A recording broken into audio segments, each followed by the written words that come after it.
footage has just emerged showing what is thought to be a meteor falling from the sky in Russia's Siberia. As you can see, this dash cam caught what appears to be a meteorite lighting up the sky. Rescue services say that they've received more than 400 phone calls from eyewitnesses. And this next video shows light flashes above a residential area. The Emergencies Ministry says that there's been no significant damage to infrastructure. Here's what the author of that video told us. When I walked off the hospital, that you can see in the dashcam footage, I walked towards the car and saw the sky light up. It was very bright. I saw a fireball. About 30 seconds later, I heard a loud explosion. Okay, let's get more on the story now. Arctic Miguel Francis Santiago joins me in the studio. And the first question I'd like to ask you, apart from what happened, was I'm quite curious. Meteor or meteorite? What are we dealing with here? Well, actually, see, a meteorite is something that falls from the space and touches the Earth, while a meteor is the one that breaks up in the sky without really causing any significant So there you go, there's an important distinction. Yeah, learn something new every day, huh? Well, with this one, they keep on falling, Neil. This is the third one since 2013, so in Chelyabinsk we had a major one that shattered windows and people had to duck for cover underneath their office tables. That explosion burned up at an altitude of 30 to 50 kilometers. Its fragments crashing onto the Earth over a large territory in the Chelyabinsk area, with the more heavy pieces landing around the Lake Chebarkul, which is 78 kilometers west of Chelyabinsk, and the largest piece weighing half a ton. So you can imagine how some of these people at this latest one in eastern Siberia were really fearing for their lives. That's it, isn't it? Because they're just worried about the impact if it hits the ground. There is a serious danger. Oh yeah. And eastern Siberia, of course, Siberian population, 40 million people. That's 27% of Russian population. A lot of people in the Caucasia region who saw this thing light up the sky in an instant were quite worried. Of course, the people living near the city of Sayanorsk, if I'm pronouncing that correctly, were really worried because of several hydropower plants located in the area, and over 420 calls were placed into the emergency services and logged, with people really worrying. Let's listen to some of them. I saw a big light. It was almost as bright as day. I was there with my child and my parents. My child was very scared. We thought it was a bomb or something. It was very confusing. It didn't cross our minds that it could have been just a meteorite. It was huge. We could see it from very far away. My friends started calling me to ask if I had also seen it. As we just wanted to say that people who remember the Chelyabinsk meteorite, these people think, oh, it's beautiful. Look at that, it's lighting up the sky. That one was quite damaging, but I mean, it's one of our most popular videos, I think, on our YouTube account at RT. Huge interest in these things because they're so rare. Cosmic events, the stuff that brings us together, supposedly. Well, Godspeed, I should say, that nothing happened in this case. No major damage or casualties or windows shattered. Okay, so kind of a scenic event. Luckily, no damage done. Thanks for bringing us the details, Danny. Thank you.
Are you serious? Are you serious? Okay, so the deal is this.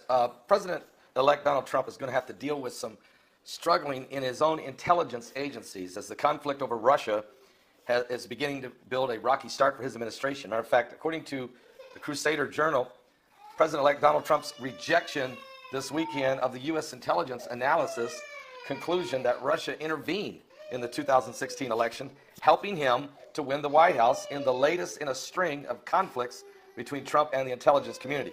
He will command. Most of them involve Russia, which has grown increasingly aggressive, according to what U.S. intelligence agencies have told Congress and the administration of President Barack Obama, now in Syria and in Ukraine. So they're becoming very aggressive in their analysis. The agencies also reported that Russia has ratcheted up their activities in cyberspace, including meddling, sometimes covertly, in European and U.S. elections. The intelligence agencies have concluded with high confidence, they say, that not only did the Russian counterparts direct the hacking of the Democratic Party's organization leaders' emails, but they did so to undermine the Democratic candidate Hillary Rodham Clinton, not just to shake confidence in the U.S. electoral system, according to U.S. officials. The president-elect's transition team responded by releasing a statement that says, according to Trump, the margin of victory was overwhelming, and that the attack on U.S. intelligence community's work on Iraq said, aren't these the same people that concluded that there were weapons of mass destruction in Iraq? These are the same people that said Saddam Hussein has weapons of mass destruction. The election ended a long time ago. It's one of the biggest electoral college victories in history. It's now time to move on and make America great again. Now, in a statement issued yesterday, California Democrat Adam Schiff, a member of the House Intelligence Committee, called the Russian hacking of the U.S. election spectacularly successful. And one would also have to be willfully blind not to see that these Russian actions were uniformly damaging to Secretary of State Hillary Rodham Clinton, and it was helpful to Donald Trump. I do not believe this was coincidental or unintended. Trump has rejected the intelligence agency's findings, and so he says, I don't believe they interfered. He told Time magazine about Russia in the interview published this week. That became a laughing point, not a talking point. A laughing point. Anytime I do something, they say, oh, Russia interfered. So Trump is in total denial as it relates to whether or not the Russians tried to help him win. He feels that, yeah, they hacked the Democrat National Committee's emails and Debbie Wasserman Schultz. But let me just say something, and John Podesta. But here's the thing. It isn't a fact whether or not Russia hacked it and revealed what they were saying. It's what they were saying. Look what they were doing. Look at the corruption. Look what Debbie Wasserman Schultz were doing. Look, they stacked the deck against Bernie Sanders like you wouldn't believe. First of all, the Democrats have this ridiculous thing called superdelegates. And you have 500 and some of them. You start the election process by 500 superdelegates are for Hillary Clinton and 23 were for Bernie Sanders. It didn't matter what Bernie did. It didn't matter how many votes he got. It didn't matter how many stadiums he filled. He was down 500 to 23 out of the blocks. That's like being down 30 to nothing to start a basketball game. So, you know, and then when you read the rest of their emails that got hacked, they all were talking about how they hated Bernie and how they hated his followers and how that he was an idiot. And they called him all kinds of things. Now, look, I know he's a socialist, and he needs to spend, everybody should spend a weekend with Bernie in Venezuela to understand that socialism don't work. But the Democrat Party literally crumbled on itself because it was all in, the fix was in for Hillary from day one. They put all their marbles in the Clinton cartel's basket, and now that it's blew up in their face, they don't know where to go. They don't know who to turn to. Who's the face of the party? So what Donald Trump is saying is, you got to quit blaming Russia for everything, guys. You got to start taking accountability for your own self. As it relates to the United States of America, well, according to Trump, it's time to make it great again. Well, I don't know. Let's pray one for another. This country needs to come back together. There's a lot going to go on between Trump and Putin, and it's not all going to be hand-holding time. Believe me, the honeymoon will be over very soon as the battle for who's going to control Ukraine and the flow of oil into the European Union nations is going to be huge. Trust me. I think Trump's going to let Putin he's going to get out of the way, let Putin and Iran have Syria with their little puppet Assad, but in return, Trump wants, I'm sure Trump's going to say to Putin, you got to back out of Ukraine. You got to kind of back away and not threaten the other NATO countries. Let's have peace among each other. Let's see how it plays out. It's going to get ugly. It's going to get uglier. Are you saved? Give your life to Jesus Christ. This is what the Bible said. There'd be wars and rumors of wars. And certainly, folks, we're living in the last days. It is going to get intense. Believe me. There is military assets of the United States, the Russians, and the Chinese moving around the globe. Everybody's getting in position to protect themselves from one of the others going on the offensive. Let's pray one for another. I'll be back with more current world events and how they relate to Bible prophecy. Do not miss tonight's live broadcast. BP Earthwatch will be our guest. Again, we have to bring him in because of the revelation and information, this earthquakes, and the second wave of energy from these huge gamma rays that are coming. What happened in 2004? We had a 9.1 earthquake. We had an 8.1 and a 9.1 back to back, and 250,000 people got killed.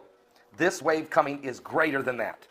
We have to talk about it. We got 15 days left. I'll be back with more in just a moment.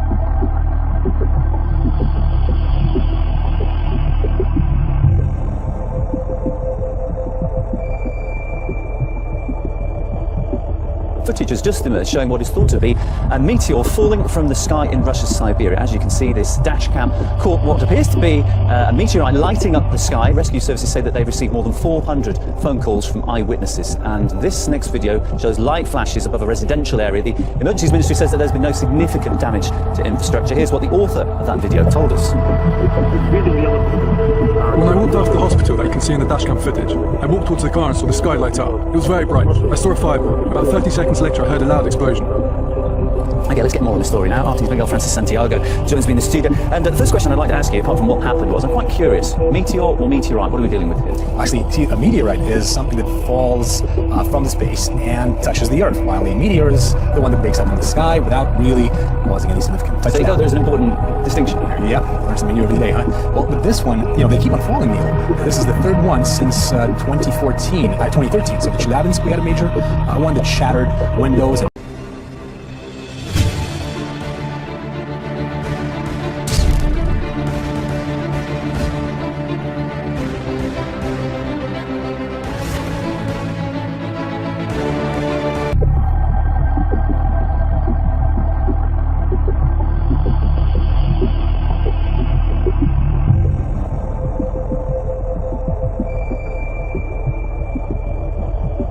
Footage has just emerged showing what is thought to be a meteor falling from the sky in Russia's Siberia. As you can see, this dash cam caught what appears to be a meteorite lighting up the sky. Rescue services say that they've received more than 400 phone calls from eyewitnesses. And this next video shows light flashes above a residential area. The Emergencies Ministry says that there's been no significant damage to infrastructure. Here's what the author of that video told us. When I walked out of the hospital that you can see in the dashcam footage, I walked towards the car and saw the sky light up. It was very bright. I saw a fireball. About 30 seconds later, I heard a loud explosion. Okay, let's get more on the story now. Artist Miguel Francis Santiago joins me in the studio. And the first question I'd like to ask you, apart from what happened, was I'm quite curious. Meteor or meteorite? What are we dealing with here? Well, actually, see, a meteorite is something that falls from the space and touches the Earth, while a meteor is the one that breaks up in the sky without really causing any significant. So there you go, there's an important distinction here. Yeah, learn something new every day, huh? Well, but this one, they keep on falling, Neil. This is the third one since 2013. So the Chelyabinsk, we had a major one that shattered windows and people had to duck for cover underneath their office tables. That explosion burned up at an altitude of 30 to 50 kilometers. Its fragments crashing onto the Earth over a large territory in the Chelyabinsk area, with the more heavy pieces landing around in Lake Shebarku, which is 78 kilometers west of Chelyabinsk, and the largest piece weighing half a ton.